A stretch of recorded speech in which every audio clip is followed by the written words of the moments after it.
Hello, and a very warm welcome to this session that we're holding today. My name is Will Gilroy, and I lead policy and communications at the WFA, and I'm delighted that so many of you and from so many different parts of the world have joined us.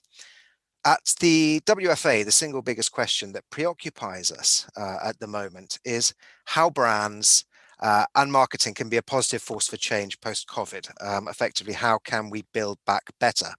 And we think it is the single biggest question that our industry, candidly, needs to be addressing today. Judging by the numbers attending this session, it looks like you too feel that this is a hot topic, and that we find immensely reassuring. So my big ask is let's keep asking this question in all our forums, whether they be WFA or external, in all our respective organizations, on social media. Please use the hashtag #BuildBackBetter, because it is our conviction that it's only by asking this question systematically of ourselves that we will start answering it at the scale that is required. Now, we have deliberately made this an open session, as it's not an exclusive discussion. It's a debate that we all need to be having. As someone neatly put it to me the other day, on this flight there are no passengers, only crew. And of course, we want to get the views from people outside of the marketing industry to help guide brands on a way forward. So for those who don't know who we are, these are our members on the screen next to me. Over 130 of the world's biggest brand owners and national advertiser associations in 60 countries. The national advertiser associations themselves have tens of thousands of brands in their membership, and we're delighted to count on so many of them attending today's session. And our purpose as an organization is very simple. It can be summed up in 2 words: better marketing. And you can probably define better marketing in no better way than saying it is marketing that supports and doesn't undermine critically the UN Sustainable Development Goals.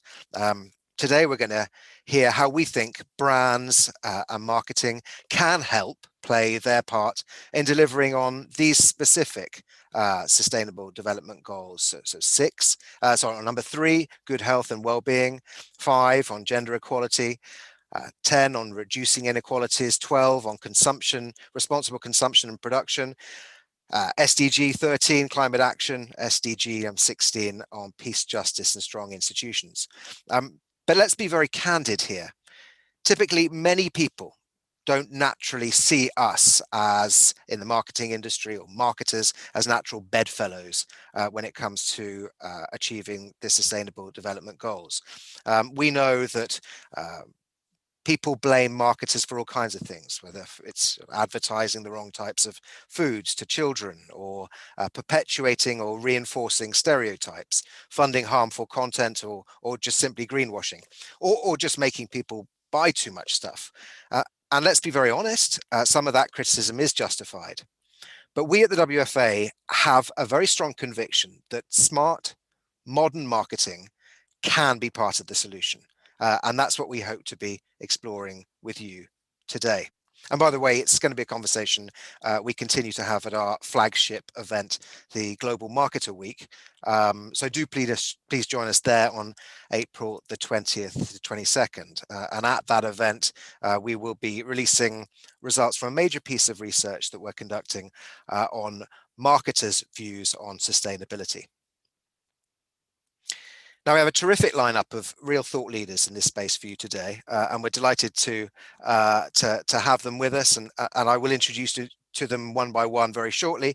But before we do come to them, I want to say a word of thanks to our host, Ms. Arba Kukulari, MEP, who has kindly agreed to kick off the session.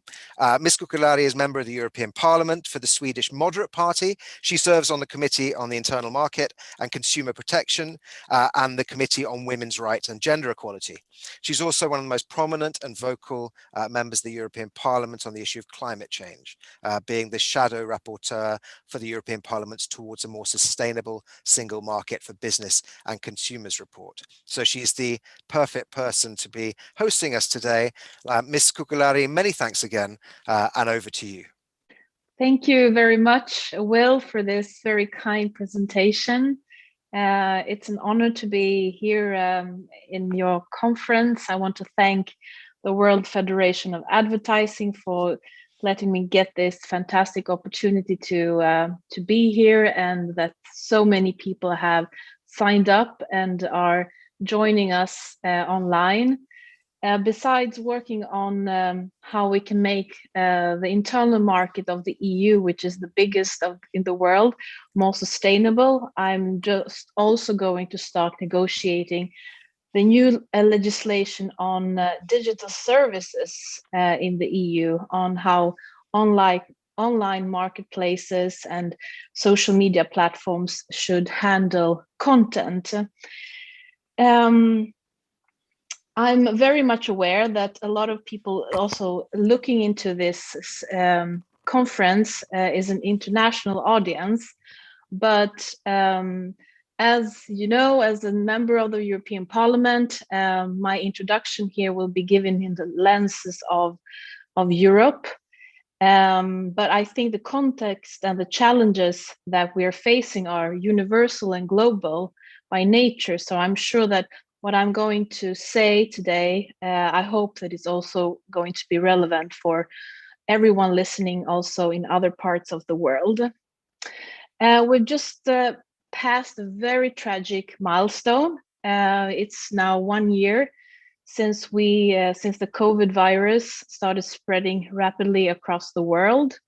And before the pandemic hit and we switched to remote working, the Green Deal was the topic, the highest topic and on top of the agenda in the EU. Key initiatives such as the climate law and the circular economy action plan were being launched in our path to fulfill the Paris Agreement in Europe. Myself, I have just started working on this report that Will mentioned about the internal on how the internal market within the EU can become more sustainable. And when we went to a full crisis mode, there was a fear in the beginning that the green agenda would be forgotten as the decision makers dealt with the crisis and that we've had in our health systems and in our economies. But I'm pleased to say to everyone that this did not happen. The climate obligation and the legislation has continued during this year. And I believe that there is great conviction to ensure that the recovery is future-proof and sustainable with investments in green technology and the circular business model. I'm very pleased to say and to see how industries and lots of companies are leading this transition. If I can draw two examples from my home country in Sweden, both H&M and IKEA recently announced that they are investing in new factory that will produce sustainable textile out of wood fibers. And another great example is the race to produce fossil-free steel. We see now that we have two large-scale initiatives in northern Sweden that are working on this, and steel production has traditionally been one of the most emission-driven industries globally. So with these initiatives, we can see that there are great initiatives that can scale up and really make this textile and clothing industry and steel industry much more sustainable than we've never seen before. It's fantastic. And it's my belief that the market cannot only adapt to new regulation, as we as politicians are working on in daily basis, but I think entrepreneurs and business leaders can also be the one driving a positive change and innovation. And that's what's happening right now. So in order to truly create a sustainable market as fast as possible, we need to make we must make it easier for companies to transform their business models and for them to invest in sustainable technology. And sustainability should be profitable and not only burdensome. And this transition has to be driven by both legislators like me, businesses like you represent, and also all consumers and citizens. So the three different players have an extremely important role. So a well-functioning internal market within the EU is very important for this circular economy. Today, we have some issues that we need to tackle. We have barriers to trade that are hindering companies from transforming their business models. For example, within the EU today, it's difficult to trade with secondary raw materials across different EU countries. And there is a lack of harmonization when it comes to the service sector that are making repairs and other sustainable services more expensive. We have tariffs on low emission products that are making sustainable technology less competitive.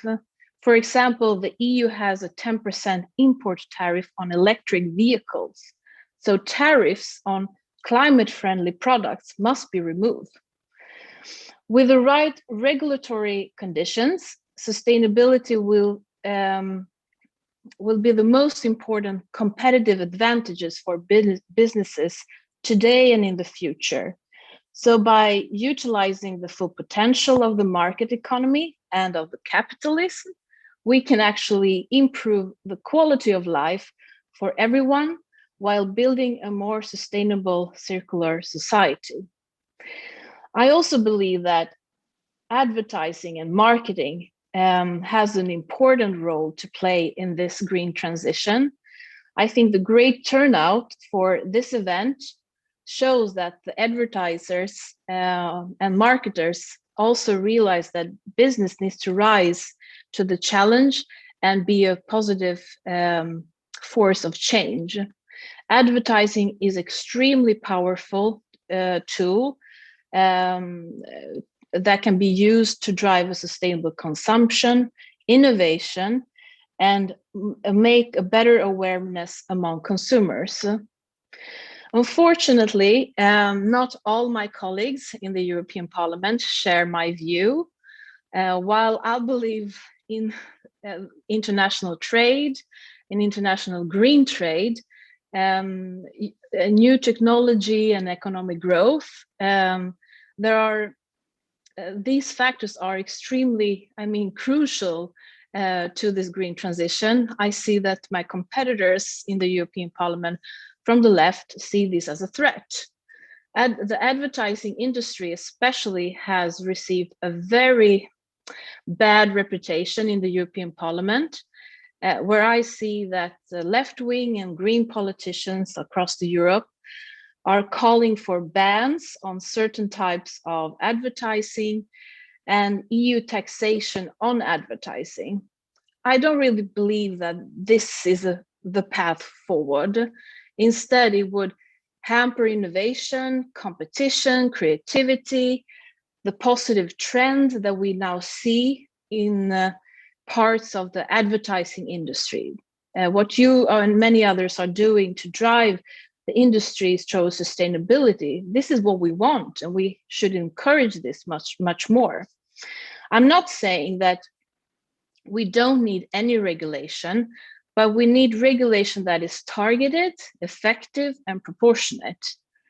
The EU Commission has communicated that it will propose new measures to tackle misleading green claims, preventing the spread of false information regarding the environmental impact of products. And I think this is a much better way to tackle the problem than to ban advertising for companies that are not doing anything wrong. I tend to call this kind of symbolic politics as political greenwashing. Examples of political ideas that will not make a green transition, rather it's more symbolic and it's political greenwashing. So Europe has committed to be leading the global transition to a green market economy with a goal to achieve climate neutrality by 2050. And we are now seeing businesses all over Europe competing over who can be the first to create climate positive products, low emission technology, and a fully circular product cycles. And I think if we encourage this race, ultimately everyone will be the winners in the end, both consumers, businesses, and mostly our climate and our earth. So thank you for letting me introduce to this conference, and I hope that my words can make the self-esteem of marketers and advertisers become better, and that you feel confident that you are an important sector to drive this positive change. Excellent. Thank you so much, Mrs. Cuccolari. It's very clear, fascinating insight into the context and some of the discussions that are going on currently within the European institutions. As you can see, there are some polarized views about our activity and a clear challenge for us as an industry to take on. Now, I have the pleasure of handing over to one of the most thought-provoking people in the world of marketing and a good friend, Paul Kemp-Robertson, who is the co-founder of Contagious. Contagious is a WFA strategic partner.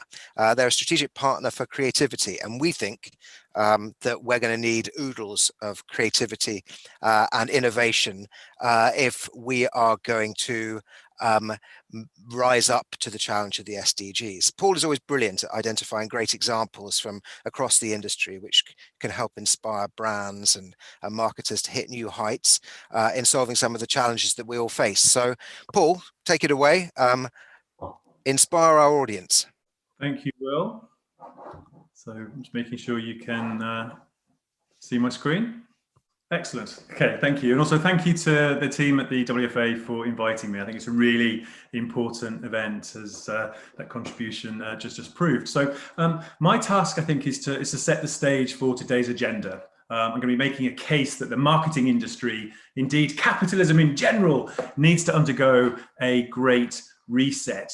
Now, each year, Contagious interviews some of the smartest minds on the planet. That's everyone from top academics, tech innovators, to CEOs of multinational companies.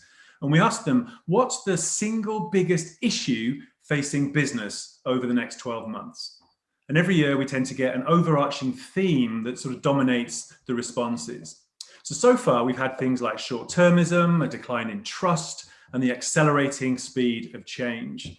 But for 2020, it was something altogether more sobering. The dominant theme at the start of last year was that business is broken. It's benefiting the few at the expense of the many, and it is wreaking havoc on the planet in the process. I think behavioral economics professor Dan Ariely best summed it up when he said, capitalism has got a lot of things going for it, but untamed capitalism can devastate us. And as 2020 rolled on, I think these signs of dissatisfaction gained more and more momentum. I think Edelman's Trust Barometer found that the majority of people now believe that capitalism is doing more harm than good globally. Public figures such as the TV naturalist Sir David Attenborough pleaded with us to put the planet first by ending excess capitalism. And the Financial Times, that flagship newspaper of the corporate world, stated that now is the time for a hard reset.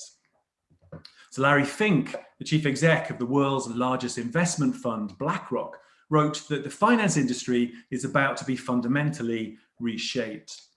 And even the US president, arguably the most powerful person in the world, called for an end to the unrestrained capitalism that's dogging our society.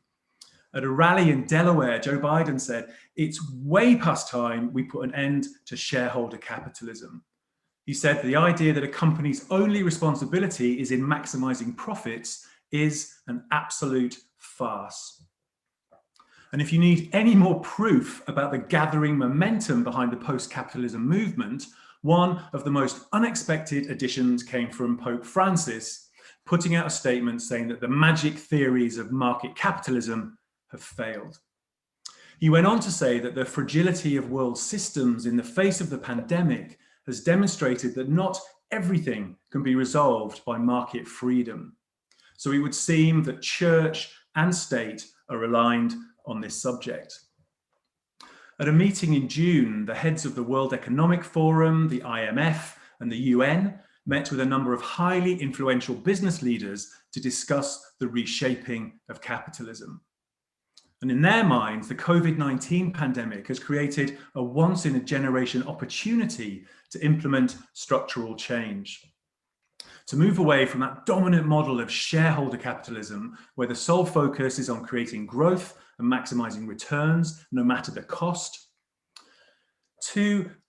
towards a stakeholder model, I guess, where the needs of employees, suppliers, customers, shareholders, and the planet are all taken into account.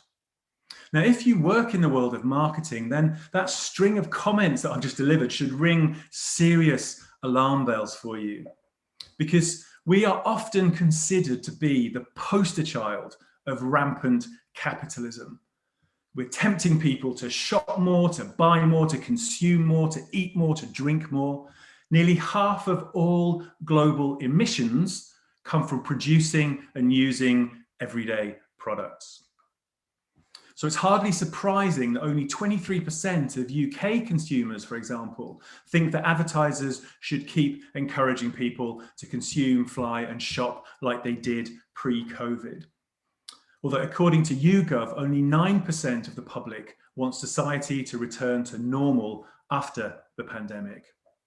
So as we stand, we're in 2021, we have a very clear choice. We can either continue propping up this model of rampant capitalism, which is putting irreversible strain on people and the planet, or we can listen to the public, the head of the IMF, the executive chairman of the World Economic Forum, the UN Secretary General, the President of the United States, hundreds of chief executives, and one of God's key representatives on earth. And we can ask ourselves, can we do better?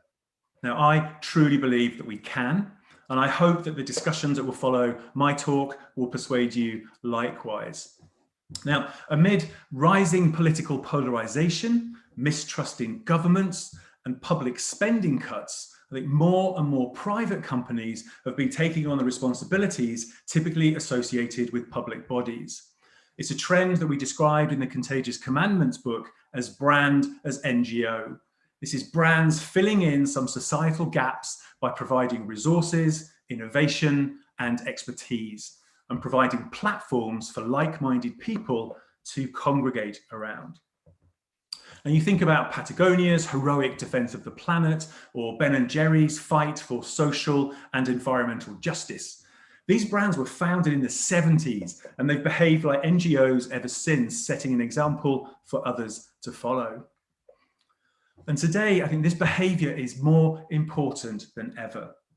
You can see from these stats from the most recent Edelman Trust Barometer that ask people about the role and the responsibilities that they expect from brands in these so-called unprecedented times. And a large chunk of people are saying clearly they want and expect brands to help on a socio-political level, and that whether brands do or not step up to contribute to the greater good will influence whether these customers buy from those brands in the future. So, well, this is back in June, I think the managing director of the IMF, he called on countries to focus on creating smarter, fairer, greener growth. And I think that this can be a pretty useful starting point for our industry as well. So let's quickly go through each one of them. For me, I think being smarter is about using our skills to help affect positive change. Now, here's an example of both smart thinking and a brand behaving like an NGO. This is Australian insurance firm, NRMA, and it is driven by the organizing principle of to help. And I think this next initiative was designed with that goal in mind, because having a strong organizing principle means that when crisis hits, you know immediately how your brand should respond.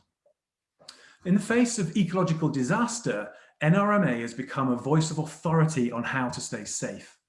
So helping people cope both practically and emotionally with the increasing threats posed by bushfires, extreme heat, and general DIY disasters that have increased now that people are spending more time at home. I think through a succession of clever creative campaigns which leverage behavioural economics, the insurer has started to change behaviour at scale. So under the North Star of help, NRMA has created a platform called First Saturday. This brand platform kind of reframes home safety chores, such as clearing debris from the yard or acquiring basic safety equipment, as meaningful actions that help Australia's first responders focus on bushfires and larger scale problems. So the underlying question behind this strategy is, what if we stopped accidents before they happened? So by dedicating a day to prevention, First Saturday of every month, the brand is creating a habit or an ingrained behavior. It's kind of similar to the ritual of remembering to take one vitamin tablet a day. And the campaign was backed by radio, social activations, newspaper spreads, and out of home, as well as quick, typically Australian task-based films like this one. This Saturday, get your home fire ready by making sure you've got a fire blanket. Nice and pithy. So if you stretch First Saturday over 12 months, it makes each action more achievable and therefore more likely. I think the brand reframes common chores as important actions that make homes safer. It's a method in line with nudge theory, I think, which works on the principle that small actions can have a substantial cumulative impact on the way people behave. It's sort of positive reinforcement versus top-down instruction. It's kind of like the difference between putting fruit at eye level or banning junk food outright. And I think 3 months following the launch of First Saturday, it had reached 18.3 million Australians. This is a brand having a real impact on behaviour and a perception of a problem.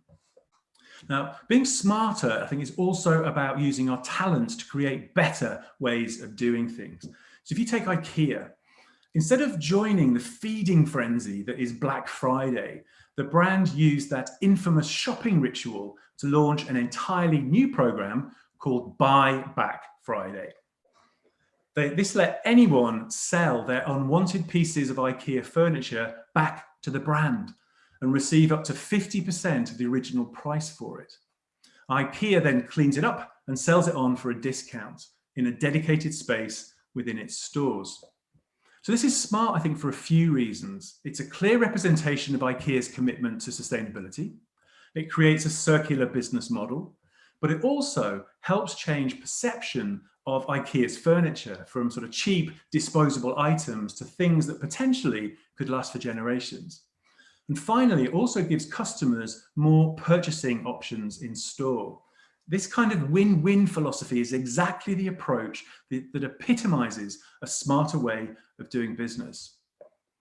So next, I'm going to look at being fairer. This is about better representing the needs of everyone associated with your brand, from customers and employees through to suppliers. So Chipotle, for example, in the States, came to the rescue of their suppliers when the pandemic first hit by creating dedicated e-commerce stores for them. The brand set each supplier up on a virtual farmers market so that they could sell their produce to anyone across America during lockdown. Now that's pretty smart, but for me, the flag bearer of being fairer has to be this brand. What's not to love about chocolate? Well, 2 million children working illegally on cocoa plantations, that's unfair. Kids playing freely like a boss, yes, fair. Modern slavery to make a sweet luxury, unfair. Equal rights, equal opportunities, fair. Big chocolate companies exploiting African communities, no way. That's unfair. Sharing wealth, looking after each other, fair. Chocolate can be a powerful force of change. Join Tony's Chocolonely.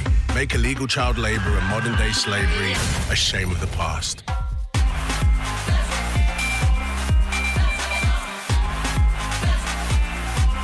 Crazy about chocolate. Serious about people.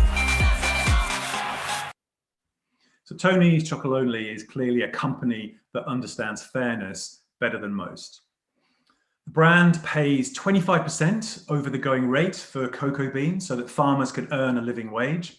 It also checks the cocoa at every point in its journey to ensure that it's always slave-free, and the company will transparently debate any criticism or controversy that comes its way.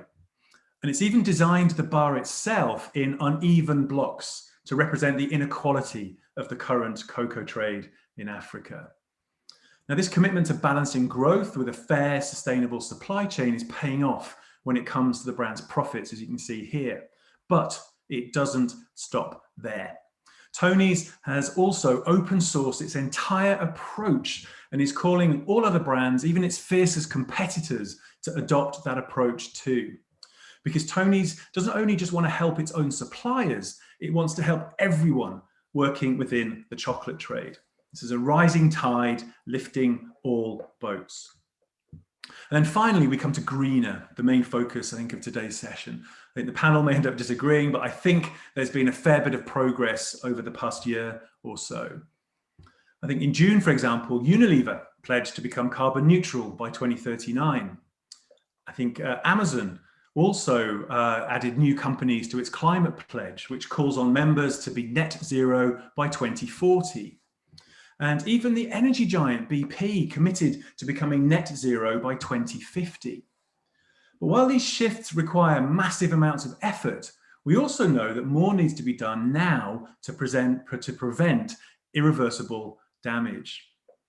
The UN estimates that we need to reduce emissions by 45% within the next 9 years if we're to avoid catastrophic changes. So the companies that have really pushed themselves to do better this year have been the ones making immediate changes that have immediate impact. I think some brands are sort of taking visible action. I think we mentioned H&M previously, but in Sweden, they've unveiled this experimental in-store clothing recycling system that creates new garments from old. This is a very visible attempt to show that they're really kind of working at the sustainability game. It's called Loop, and it enables customers to recycle old textiles into new items of clothing. And it's part of H&M's commitment to greater sustainability in the fast fashion sector. Now, the system requires no water or chemicals. It means the environmental impact is far lower than buying clothes new. And to avoid accusations of greenwashing, H&M has plans to license this technology to help the entire industry become more circular. Now, Scottish beer brand Brewdog, which some of you may recognise from your trips on Eurostar, is changing the sustainability game in the alcohol industry. Now, back in March, 70% of Brewdog's revenue disappeared overnight because of the pandemic, and it was touch and go whether they would survive lockdown. And you might forgive a brand for putting its sustainability pledges on the back burner after such a devastating blow, but not Brewdog. After a meeting with who else but Sir David Attenborough, in which he outlined the gravity of the situation, the brand realised that they simply had to do more. As the founder wrote back in July, it hit us like a 400-volt shock in a copper bathtub, the blindingly stark realization that we were not doing anything like enough. So just as their bars were closing and orders were being cancelled all around the world, Brewdog underwent a root and branch restructuring of their entire business. Very, very brave. This was things like switching to using wind energy, committing to changing all of their delivery trucks to new electric vehicles, turning the grain used in the brewing process to renewable energy, and even buying a 2,000-acre chunk of the Scottish Highlands, where they've pledged to plant 1 million trees over the next couple of years. And whatever you think of BrewDog as a brand, you can't help but admire this decisive action. Action that means they're now the first carbon negative brand removing twice as much carbon from the atmosphere as they produce. Action that's been achieved in little under a year. So it is possible. I think BrewDog is a brand that has very publicly and transparently taken ownership of its sustainability challenge. Our carbon, our problem, the co-founder says, so we're going to fix it ourselves. Now, to me, that really epitomizes the mindset of brands that are more likely to make a tangible impact, to be very public about the pledge. I think they're the ones that have pushed themselves to come up with smarter and more sustainable business models. The ones that have worked hard to ensure that all stakeholders are treated fairly, and the ones that have done as much as they possibly can for the health of the planet. But there's one thing that characterizes these brands. They all have a crystal clear understanding of why they exist. Now, whether it's IKEA's mission to make every day better for the many, or Tony's commitment to make slave-free chocolate the norm, or BrewDog's updated mission of ensuring that we have a planet to actually brew beer on.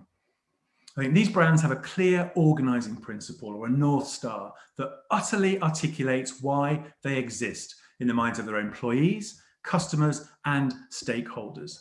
And this helps guide them in their efforts to be smarter, fairer, and greener. As RGA's strategy head, Tom Morton, told Contagious, brands that know their place in the world know how to act. Purpose unlocks bold moves. So when it comes to building back better in 2021, my advice to brands is simple. Establish why you exist, identify where you could drive positive change, and then act with speed and with clarity. And with these 3 steps, we can all hopefully become part of a better business world. I think one in which marketing is seen as a positive force for change. Thank you very much for your time. Thank you very much indeed. As always, as ever, inspire is a big word, and I didn't use it lightly there, but I do always find that you are able to pick inspirational examples which can help all boats to rise. So again, great kudos. Before I pass on to a few of my colleagues now, I'd just like to preempt the panel session, which is upcoming. And I've already seen that a few people have been asking some questions. I'm sure there are lots of questions on everyone's lips, inspired by some of the things we've heard. So please do put your questions into the Q&A widget, and we'll pick those up in time, and it looks like we will have time for Q&A session. But before we get there, I did mention at the outset that marketers haven't always found themselves on the right side of the debate. Ms. Cuccolari alluded to this earlier, that there are some voices in the European Parliament who would like to regulate our activity. Many wouldn't consider us the natural bedfellows when it comes to building back better.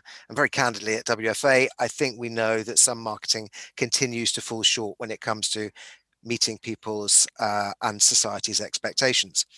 But with the help of my 3 colleagues, Camelia, Gabrielle and Juliet, we'd just like to quickly talk through 4 initiatives that we've taken as an organisation, which we think goes some way to addressing some of the criticisms.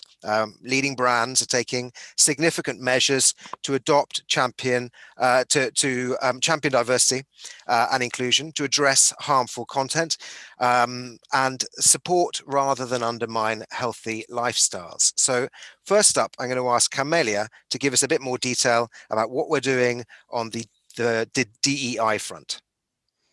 Thanks, Will, and hello everyone. I'm here to say a quick word on the work we've been driving on diversity, equality and inclusion.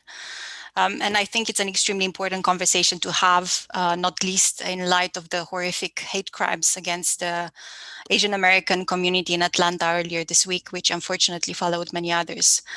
I think we all agree that advertising has the power to shape culture. It can help define people's perceptions about the world around us, about what's acceptable and not acceptable, about what's normal, about who we are and who we can become as individuals. Clearly, with that power comes a huge societal responsibility. And we believe brands have a job to do in ensuring that all people are properly and progressively represented in all communications. And that should be irrespective of their gender, irrespective of their race, ethnicity, physical ability, age, religion, and so on.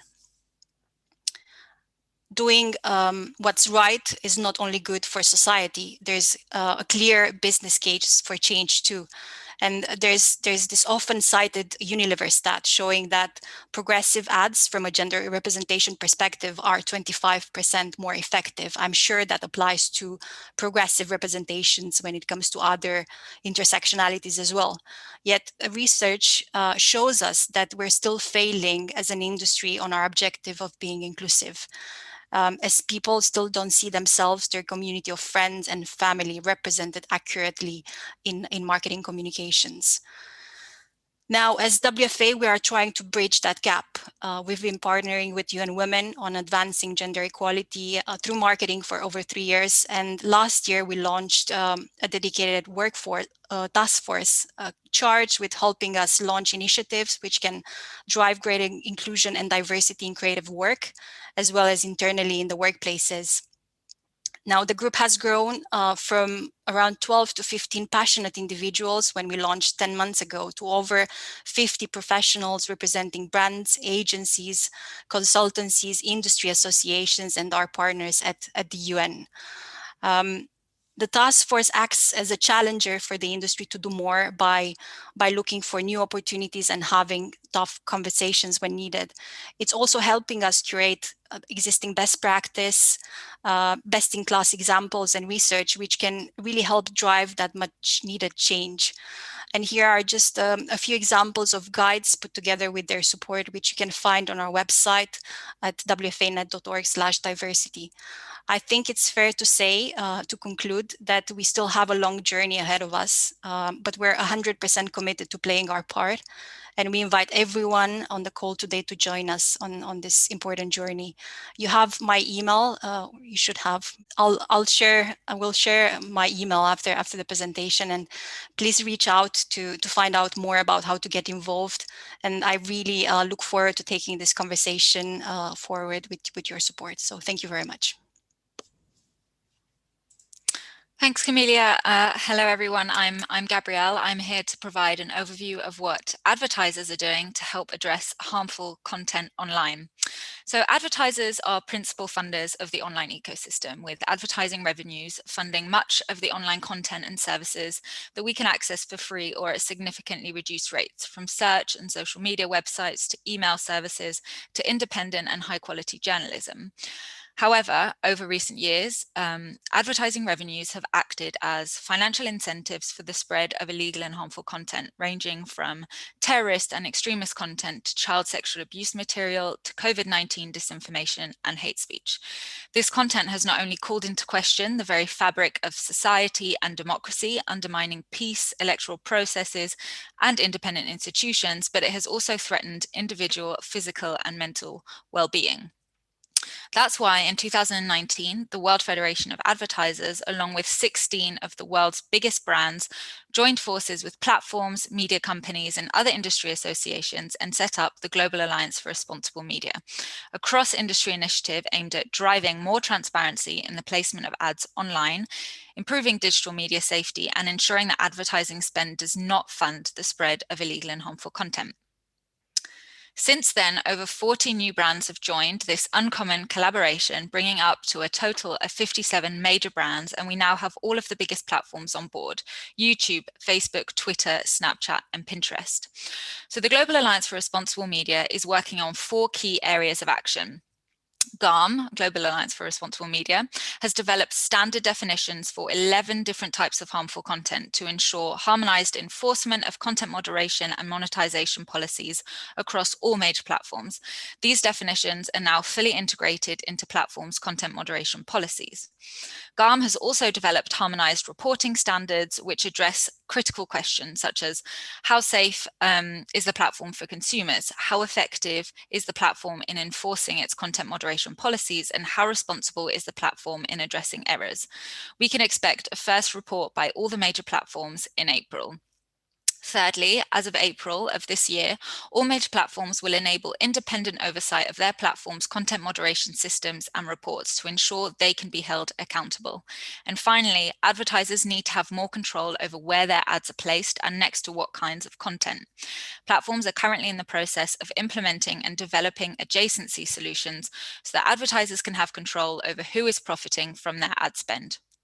Actors intent on damaging society by spreading illegal and harmful content which undermines our societies and democracies should not benefit from advertising revenue.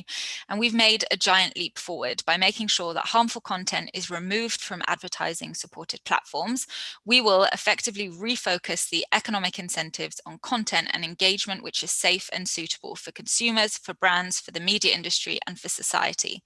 These are the fundamental shifts necessary to ensure that the advertising industry is focused on safety and sustainable growth, which in turn will help promote peace, democracy, and strong institutions. Thanks, Gabby. And hi, everyone. I'm Julia. And today, in keeping with our theme on SDGs, I'll be speaking around another UN stated goal, which is to take concrete steps towards eliminating minors' exposure to alcohol marketing.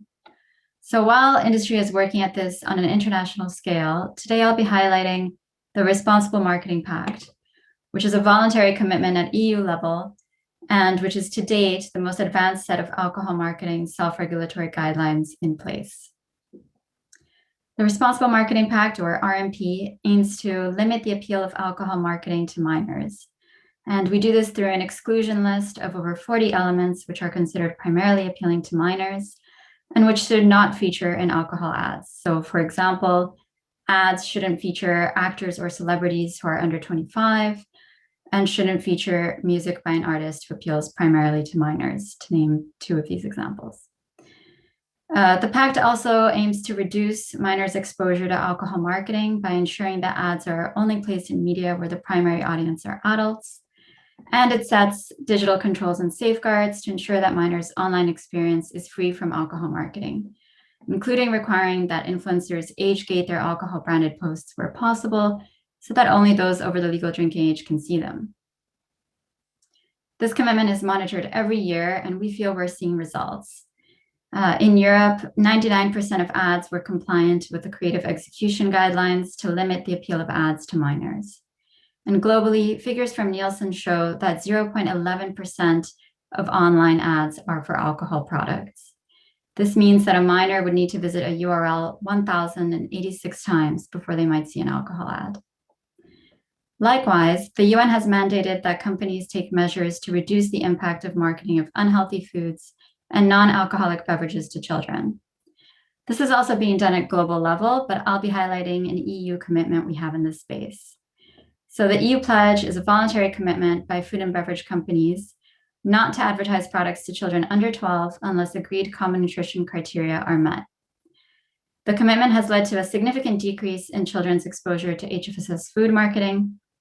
For example, on TV, children's exposure to ads for these products has halved since 2005. Online, 2.7% of ads children see are for HFSS foods.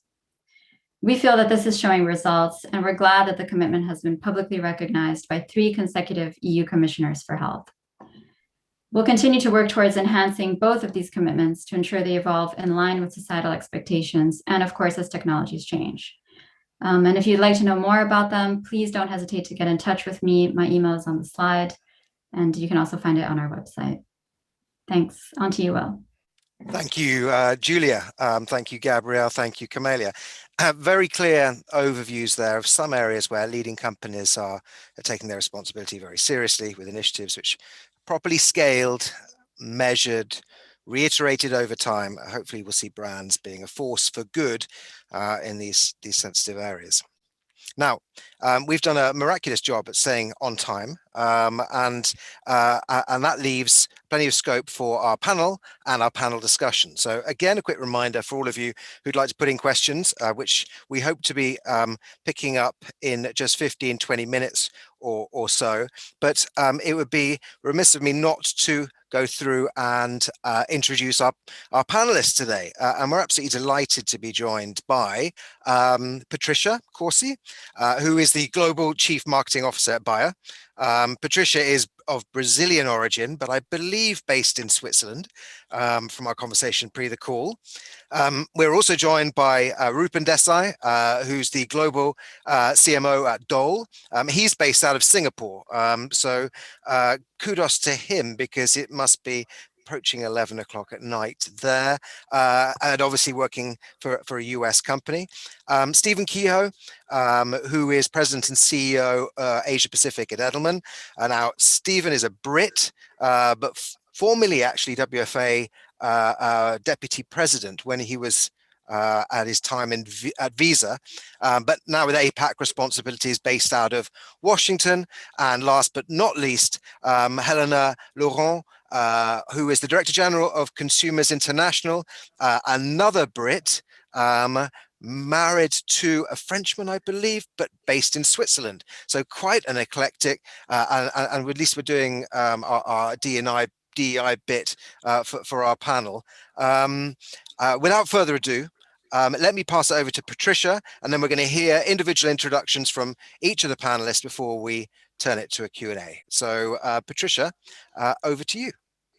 Very good. Thank you, Will. And it's a pleasure to be here. Thank you, WFA, for organizing this event, and great to be here with my esteemed colleagues and panelists.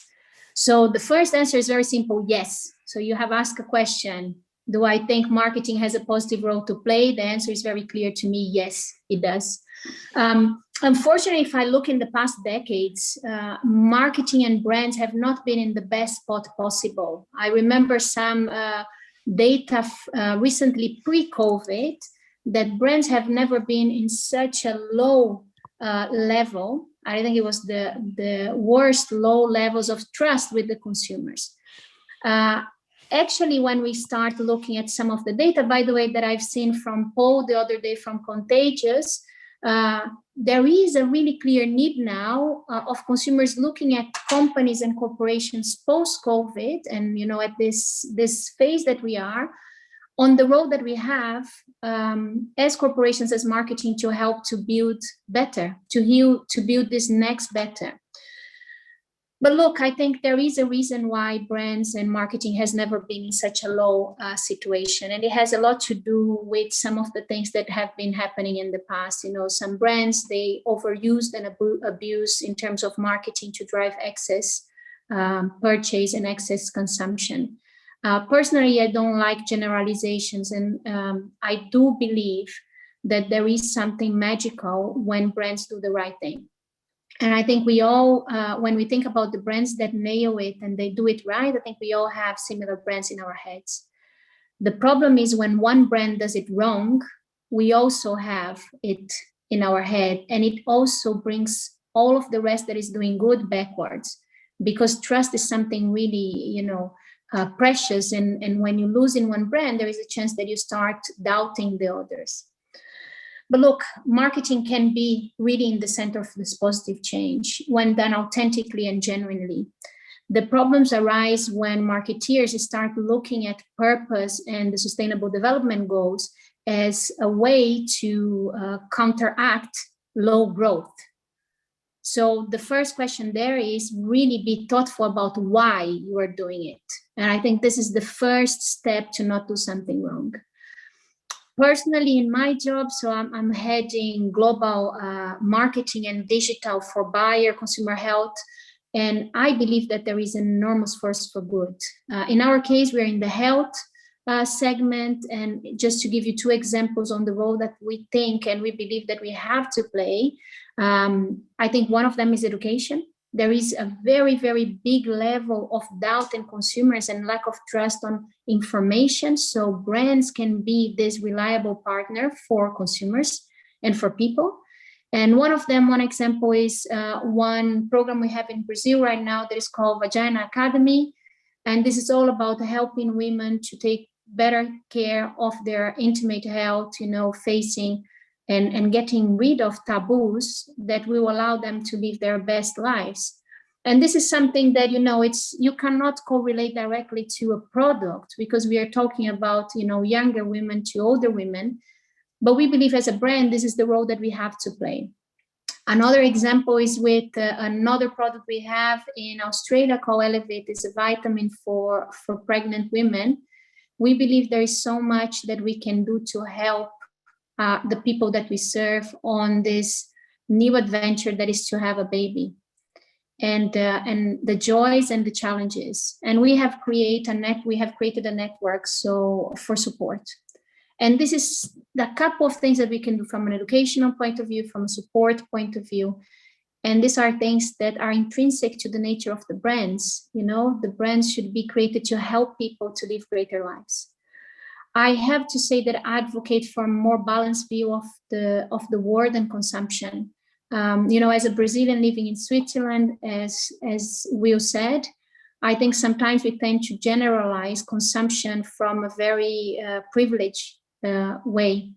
And the companies and the corporations have a clear role in places where, they bring jobs, they bring growth. If you just look at my home country, Brazil, or if you look at Africa in the past 30 years had tripled the amount of people that went to middle class. This is not about excess. This is just giving access to things that for us, we take for granted: hot water, washing machine. So I would really advocate for marketeers and for everyone to, before throwing the first stone, to really think about the role that we have to bring people really to this consumption that is not excessive. So my last cry here is, I believe there is a role for marketing and the corporations when done authentically and genuinely. So always ask why you're doing it. I believe that averaging out is a mistake. We should be really careful about doing this. Be authentic about what you're doing and congruent with your actions.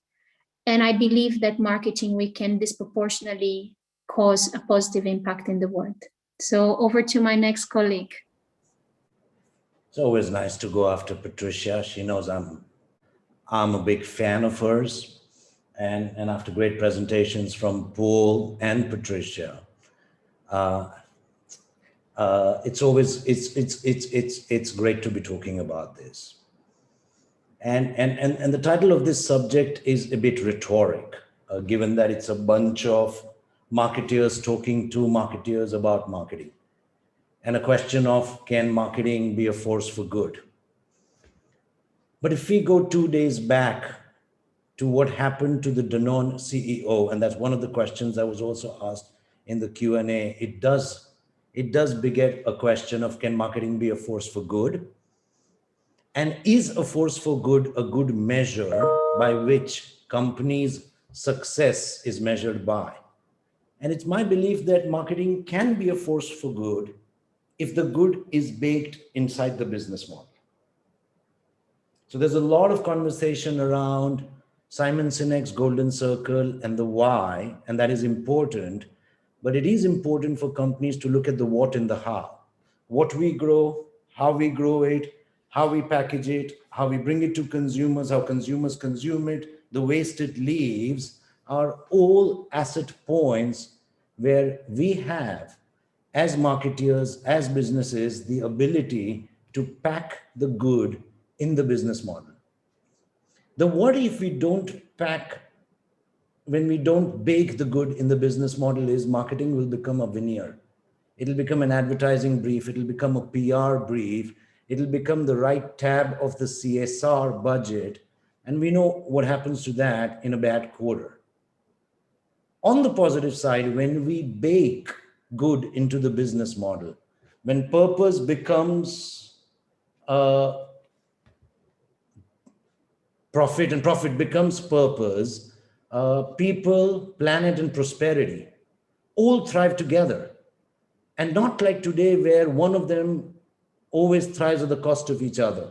When we bake good inside a business model, the measure of success goes beyond that singular myopic quarterly reporting of numbers that it is today. When we bake good inside the business model, it automatically becomes the focus of the organization because everybody is working to give good scale, to bring good to the world, to bring good to the people, and to bring good to the planet. And I know a lot of you will be thinking, saying, hey, this is easy for you, Rupen. I mean, you sell fruit for a living. You know, you don't make much. Mother Earth makes it for you. And you'll be surprised, even for a company like ours, the moment you get into the what we make and go beyond to how we make it, how we pack it, how we bring it, there is a lot of good that yet needs to be baked into a business model. The second point about marketing becoming a force for good is we all need to go beyond our little company bubble because good needs scale. And each one of us brings us amazing superpower. When combined together, this scale can become an enormous force for change. So when I look at what we're doing at Dole, and we're attacking food insecurity, we're taking on nutrition inequality, I also see Unilever doing a lot of great work, and thank you, Henneke and the team for doing so. I also see Chobani doing a lot of great work, and thank you, Hamdi and Peter McGuinness, who are leading the charge there. And then you can go on to Kroger and Amanda Rossi and team who are doing that. And here's I mean, for 130 client partners at WFA, imagine if all of us came together and decided that 2021 was the year where the inequality between food and feed, or that no child should go hungry in this year. Imagine what the combined superpower of WFA members could be. So can marketing become a force for good? I mean, it's a rhetoric question, right? I believe it can become a stronger force for good when it's baked, when good is baked inside the business model. And once it is baked inside the business model, good will need scale, good will need partnerships, and those partnerships can actually bring impact at both speed and size. I mean, with those thoughts, I'm going to take you down to Washington. Mr. Kehoe, over to you. Rupen, thank you. We miss you at Edelman. Come back. And thank you to WFA. You continue to do such good work on behalf of advertisers around the world. And it's great to kind of seeing you continue to lead the charge in development of new policies and behaviors around that. Look, I think we're all, talking around the same theme here, which is about building back better and marketing as a force to good. I think that, the challenge is not identifying that this moment is a really defining one for companies and marketeers. It's what to do about it in the context of so many competing agendas internally within the company. The need to conserve cash, radical restructuring that needs to take place during these difficult times. And I think that for those organizations that identify themselves as being purpose-led, by which we mean those that make a commitment to realign their business models to the needs of society, it's a really tough time. And it's not a great, it's not an enviable job, I often think, to be a marketeer trying to balance all of that at this time and day. Can you get leadership to continue to follow through in commitments that have been made in the past? Because we know what happens when that doesn't take place. I think that the underlying theme that we saw from Paul's presentation and from the comments that Patricia and Rupen have just made is this fact that stakeholder capitalism, if that's what we want to call it, is actually one which enables us to grow business around the world and with different brands. The data is certain in that regard, in the way in which purpose-led brands identify themselves with what people care about, are seeing increase in their business. But within that context, let me make maybe three kind of quick points. The first is that if in the last year you haven't redefined the way in which you're looking at purpose, you're probably starting to fall behind. Those organizations which have had a clearly defined purpose over the last year and know their position and the role that they can play in the context of something like the pandemic have been seeing lifts in their business. And equally, those brands that haven't had a purpose but have sought over the last year to do so, I think have found an unprecedented opportunity to demonstrate how they can do that. So, you know, whether it's hotels giving out rooms for hospitals, or it's perfume companies and luxury brands making hand sanitizer, or it's giving away educational platforms, free internet access. We can all identify those companies that have used the time over the last year to really step up. We have a lot of data at Edelman. Some of that has been already sort of talked about, but one of the things that we've seen over the last year is that if one of the things that really shifts consumers more than anything else, it's fear. Fear shifts what people value and what they buy. And over the last 12 months, we've probably seen more fear than in a long time. Today, things like security and family and happiness are some of the big driving things that are leading people to say they're going to be shifting the way in which they begin to consume. Those brands that have been aligning themselves with things like education around vaccines, around education about how to stay healthy throughout the whole pandemic, are the ones that have been meeting what 83% of people say brands should be doing during this time. And we never want to forget in all of this the employer proposition to our own employees, who expect brands to be able to respond to what they're looking for. And I think the other thing we've seen is the way in which organizations respond also needs to be aligned with not just the how, but who. So 90% of people around the world saying they want to see pandemic-related purpose initiatives closely aligned with the government and how they're responding to the crisis. So you're falling behind if you're not using the time right now to think about purpose.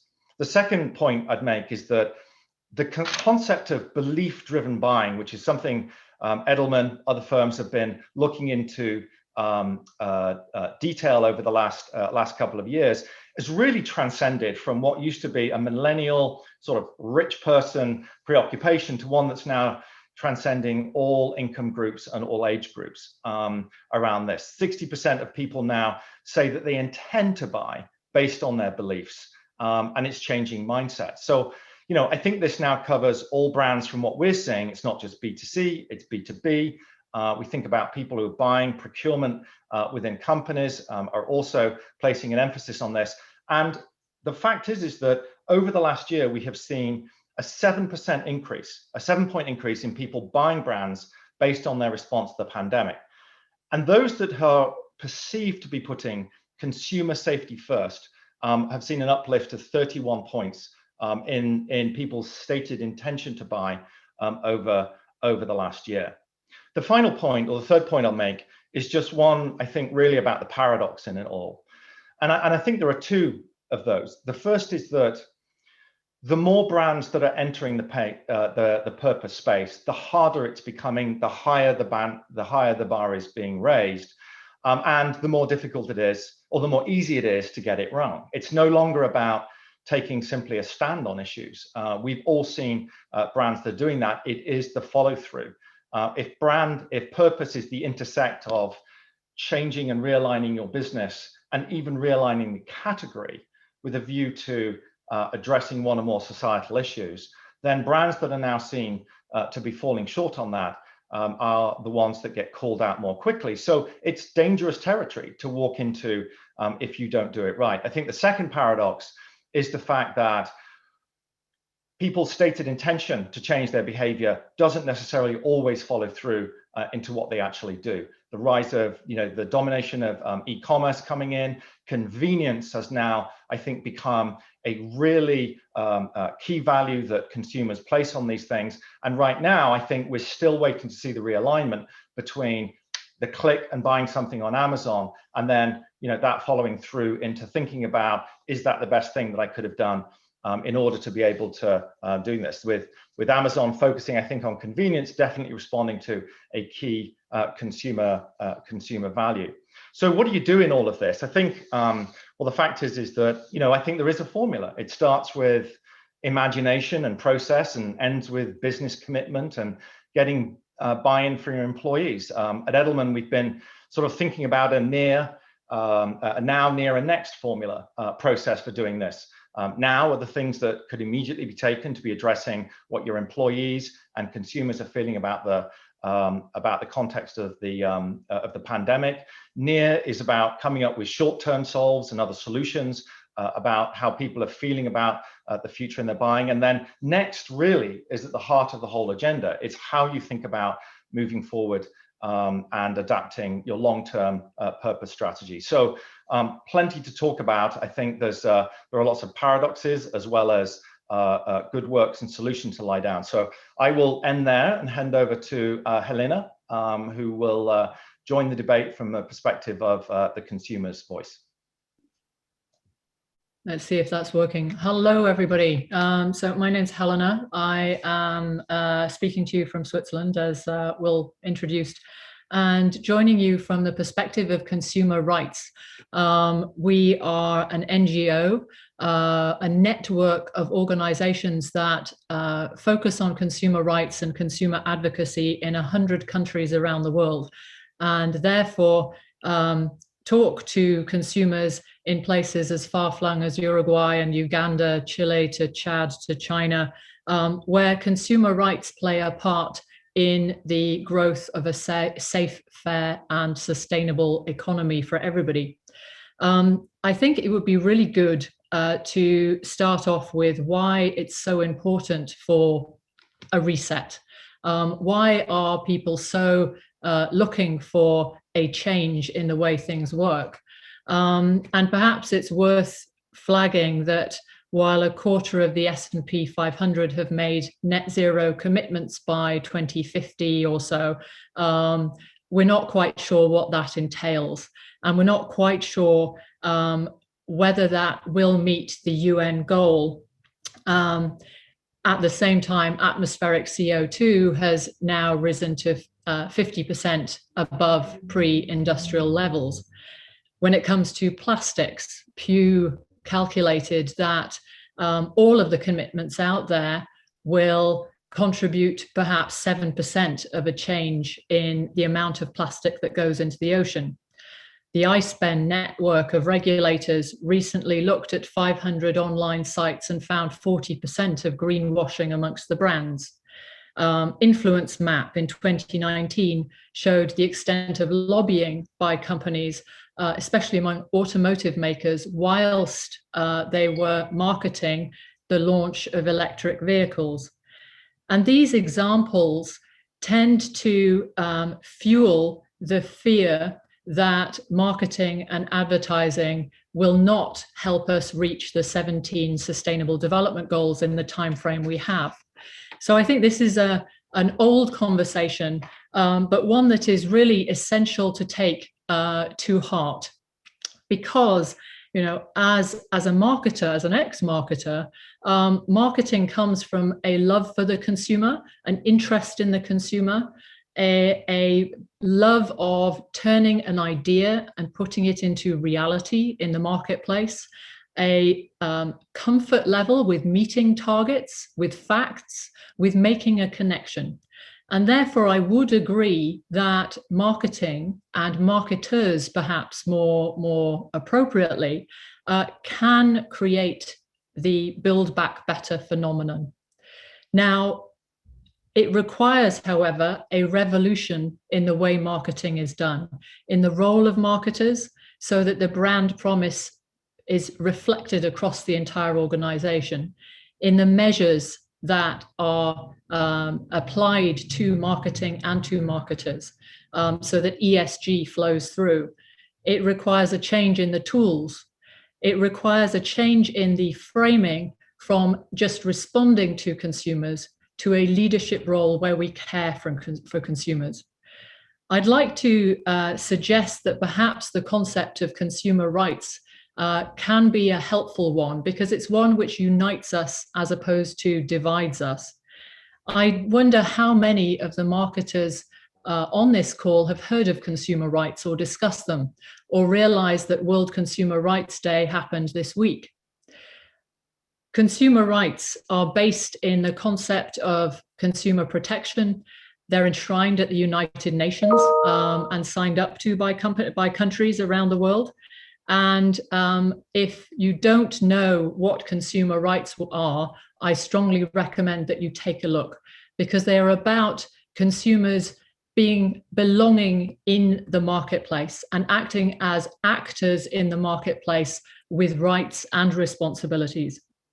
They talk about access to basic needs, about being informed appropriately, about being heard, about having choice, having access to safe products and services, about redress, and about all of those aspects being as prevalent online as they are in the traditional marketplace. Digging into those, you can see a way in which marketing can be part of the solution in the 9 harvests we have left. If one thinks about safety, incorporating notions of sustainability into safety can be very powerful. I suspect that by 2030, we will look at certain products that are not sustainable in the same way as we look at cigarettes or unsafe child's car seats now. That concept of what safety means is already an issue for many consumers around the world. Likewise, consumer agency, collective consumer action, the opportunity to be heard can provide a new tool for marketers, which I think has been untapped to date, especially when that relates to the way in which consumer data is used.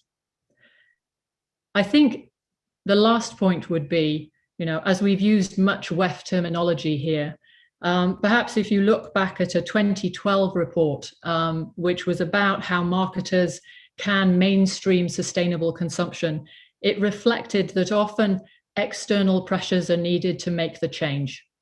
I would argue that this is the time for unusual partnerships that can help us all move towards our SDGs. Let's face it, with our marketplace is regulated and overseen by rules set by governments, and I would ask where our national sustainable consumption plans lie to help us on this path. I'll finish there. Thank you very much.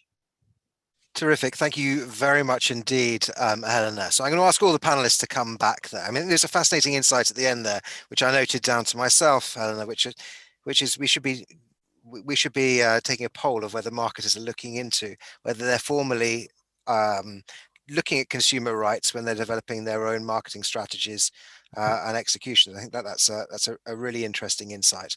I'm going to take in no particular order, but because he was the first to come up with a question, and he's also an ex-WFA member, and it's a very good question. Martin Albada has got one for the panelists here. I think it's probably most relevant for Patricia and Rupen, this one, but please do feel free to chime in, Helena and Stephen. And I think this talks to the very crux of a lot of what we're talking to. There's a huge chasm between what consumers say and what they do. Yes, they say they want socially woke brands, but at the same time, e-commerce and same-day home delivery are massively increasing. As I listen to this talk from my home office, I see FedEx, UPS, and Amazon circling the neighborhood with an enormous amount of fossil fuels burned, packaging, materials, etc., etc. You get where we're going. Which consumer should we believe? The one answering what they feel is the correct answer in an online YouGov survey, or the ones voting with their wallet? Maybe I can go to you first, Patricia, with that one. Look, I think this has a lot to do with the word that I said, congruence.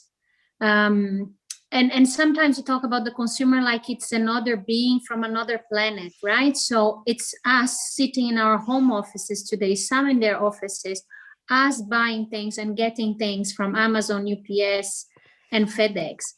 But again, congruence is a very nice word. It's a very nice concept when you have everything. So depend on, and that's why I like the de-average thing. This concept of sustainability, this concept of protecting the world, it's something that varies according to what's your basic needs being attended. If you don't have hot water, if you don't have safety, are you really going to separate your garbage? We know that this doesn't happen. Yes, so we need to make sure. So this means that people that have that situation has to overplay. We need to expect more from these people. I have to say that I think from us, it has to start with our congruence. Are we bringing this discussion at the table internally? When we are starting new projects, when we are talking about innovation, do we discuss, is this, ingredient coming from, a sustainable source? Is it sustainable farming? Is this is this virgin paper, or this is recyclable paper? Is this plastic recycled? So we need to make sure that we start that conversation. And then, to be fairly honest with you, we need to make sure that we take the naivety out of the conversation, because there are people that look at this thinking that corporations are not for profit and say, oh no, let's deliver all these positive things and all these things that are sustainable, and then we are going to make negative margins out of this. So this is also incongruent, because you're saying that you're delivering value, but the consumer doesn't see value. So there is something that a mismatch there. So we need to join these two things. That is what we offer as value and what the consumer sees as a perceived value. And then this is the beautiful combination. Do we really need so much packaging? It's ridiculous the amount of packaging we have. But when the producers take the packaging out, do we complain? So then, it's a bit of mixed messages. But I don't know, my friend Rupen, in foods, there is so many of the ugly vegetables and all of this that people say, oh, we shouldn't waste food, but then they don't buy if the vegetable is a little bit ugly. You're absolutely right. And let me pick on the food part first, and then Martin, I'm going to come to you. Okay. Because it is shocking that for a world where we make enough food to feed everybody, we waste 1/3 of it. And a lot of it is because it doesn't look pretty. Okay. So for a company like ours, what innovation means would be to get ugly fruit back into the system. And that's when we start connecting the dots, and where it is not just about bringing food to people as a NGO, because we are a for-profit, for-prosperity organization. But the moment we do that, we prevent it from ending up as methane, and therefore there is an impact on the planet. The moment we do that, the farmer who grows it tends to start making a bit more money, because there is no money to be generated on waste. And suddenly there is a larger stakeholder benefit to it. And the moment we're able to convert it into better nutrition for half the world's population, which isn't getting enough nutrition, suddenly there is a large benefit. And I think the ideal in that is the combination of actions where people, planet, and prosperity are all thriving together. Now, Martin, you're absolutely right. There is a huge, huge, huge difference, not just in consumers. I mean, there are days when I go, oh my God, I hate plastic, feel a bit thirsty. Somebody pops a plastic water bottle and I drink it. So it's not just consumers. I think all of us as consumers have this ideal state of how we would like the world to be, and then just living our day where we start prioritizing. So you're absolutely right that there is a huge difference. That doesn't mean there are two kinds of consumers, as you've ended your question in. Okay. And the difference comes is when we will hold one of the biggest companies like Amazon accountable for the impact they're leaving their own people in terms of minimum wage to living wage, when we will hold Amazon accountable for the amount of packaging, when we will hold Amazon accountable for the impact they're leaving on the planet. The big difference will come when there will be a competitor who will be able to give you a similar thing in addition to benefiting people as well as the planet, not just a shallow definition of prosperity. There will be a difference when one of these things, either a consumer demand, either a NGO demand, either a government demand, either a competitive demand will force it, or Amazon forces the change upon itself, just because having so much money beyond a certain point is a bit criminal if you can't make the world and can't make the planet and the communities better. But that doesn't mean we don't stop demanding. As consumers, I do want to stop drinking that plastic bottle. I don't want it to end in my ocean. I don't want my 7-year-old daughter to come to me and educate me about plastic, which she does today, just because she deserves a far better world than the one currently we seem to be leaving behind for her. So I hope that this answers the question to a certain degree, but it'll have to be a combination and a confluence of forces that will bring, whether it's Amazon, whether it's FedEx, whether it is Dole, whether it's Bayer, whether it is every other marketing business, to answer to the ideal consumer need, not just the utilitarian for now consumer need. Rupen, I'm conscious of time, and so I'm going to jump in here because I'm going to try and lump a load of questions together. And I'm aware that some of you have got hard stops at 12:30, and my boss is going to make closing remarks, and so we need to bear all that in as well. I'm going to ask for one line from each of you because I'm sort of lumping a lot of things in together. And Rupen, you talked about baking purpose into the brand. I think what I'm getting is a lot of the responses are people who are in relatively might feel disenfranchised or don't have significant power in their organizations. They might be in a marketing role, they might be in a policy role. How do they go about starting that conversation in their companies to try and iteratively move the needle, get that conversation going within their organizations? What would be the one thing that you would tell them? Who's going to go first? I can go first. It's be really good at asking questions to help solve for the barriers versus trying to preach something that everybody understands. So focus on helping to solve the barriers versus, focusing on things that we all know. We all know it's less plastic is better for the planet. So how do we solve those? And by that, we are going to make a move. Brilliant. Thank you, Patricia. Who's next?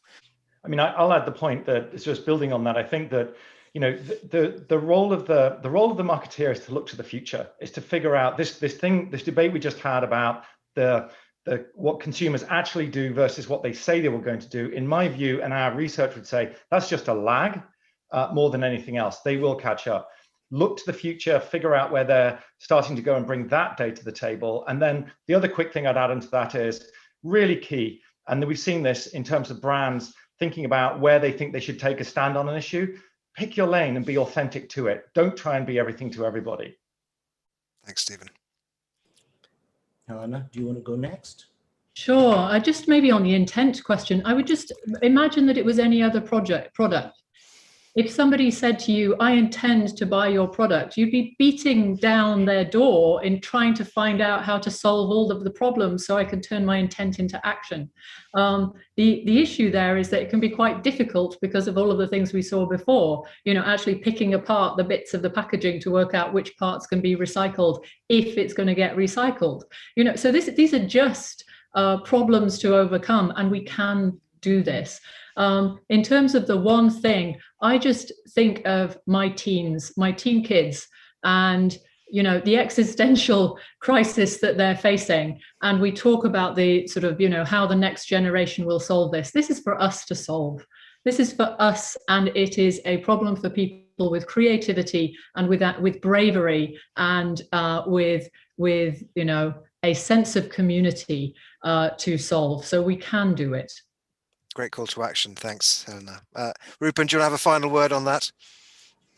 Yes, there is enough data in the world for bosses that don't want to listen conveniently or want to be myopic deliberately or want to focus on this month's sales. And you look across it. I mean, if you're a big believer in number, there is enough data in the world on what consumers prefer. There are enough data on companies when they get this right. What is the benefit? I mean, it started with Stengel's 50 about 10, 12 years ago, and Jim's still talking about it and advocating for this. So there is enough data. If you don't have access to data, Stephen Kehoe has a lot of it as well, and we'll be flashing his email address soon. Rely on the data to convince bosses, convince systems, convince businesses that this is actually better for profit and better for prosperity. So thank you, Rupen. Thank you all. Thank you, Stephen, Helena. Patricia's had to run. With that, thank you. Indeed, very rich conversation. I didn't want to cut it because we still got over 200 people following it. But I will hand over to my boss, CEO of WFA, Stefan, who's going to make some closing remarks. Thank you, Will, and thank you to the panelists. Let me start with thanking Arba Kukalari for being the host today. Let me thank also Patricia Corsi, Rupen Desai, Stephen Kehoe, and Helena Laurent for a great panel. I think we could have spent a lot more time on this subject. We know how critical it is. What I want to say is that we're clearly at an inflection point, and the way we're going to be finding our way out of this pandemic will determine to a large extent how we're going to be responding to this climate emergency. I'm not suggesting, I don't think anyone here is suggesting that the marketing industry will save us all. However, I think what we're saying is that this may be an opportunity for us to change the paradigm and for marketing to be actually a force for good. And I think what we heard today, both with respect to what the alcohol producers are doing with the RMP program, what the food producers are doing with the EU Pledge program, what the digital ad industry are doing with the GARM program, testifies that marketing can be a force for good. Now, we are absolutely determined at WFA to play that role, and this subject, which we have discussed here today, will be very much at the core of the Global Marketer Week, which will take place from April 20 to 22nd. And what I liked really very much is the way Helena put it today. She said, this is time for unusual partnerships. And that's exactly what we want to explore. What I can tell you is that in Global Marketer Week, basically in a month's time, we will be releasing a big research which we ran across 37 countries, where we explored how marketers are starting to embed sustainability in their marketing strategies. And we also hope by then to be able to announce a big brand owner pledge with respect to sustainability. But that's in a month's time. Still a lot of work to do, but we're confident. And in the meantime, I want to thank you all and wish you all the best and see you all very soon in our Global Marketer Week. And you can see here the details to book your seat. Thank you very much and have a good evening and have a good day in Brussels. Thank you. Bye-bye.